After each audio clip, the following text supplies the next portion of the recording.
ஆன்மீக நேயர்கள் அனைவருக்கும் இனிய காலை வணக்கம். சிம்ம ராசியில் பிறந்தவர்களுக்கு திருமணம் சம்பந்தப்பட்ட சுப காரியங்கள் எப்பொழுது நடைபெறும்?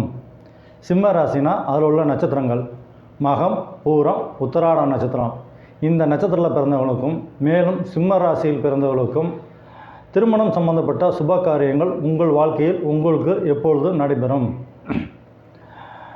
பொதுவாக திருமணத்தை பற்றி சொல்லக்கூடிய இடம் 7ஆம் வீடாகும்.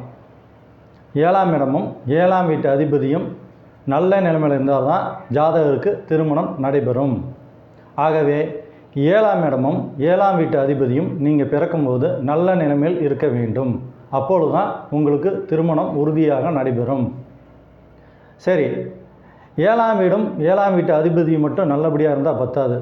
7ஆம் வீட்டுக்கு சப்போர்ட் பண்ணணும் அப்படின்னா, அதாவது 5ஆம் வீடு 9ஆம் வீடு ராசி அதிபதி, அதாவது சிம்ம ராசிக்கு அதிபதியாக வரக்கூடியவர் சூரிய பகவான். சூரிய பகவான் நீங்கள் பிறக்கும்போது நல்ல நிலைமையில் இருக்க வேண்டும். மேலும் 5ஆம் வீட்டு அதிபதியாக வரக்கூடிய கிரகமும் 9ஆம் வீட்டு அதிபதியாக வரக்கூடிய கிரகங்களும் நல்ல நிலைமையில் இருக்க வேண்டும்.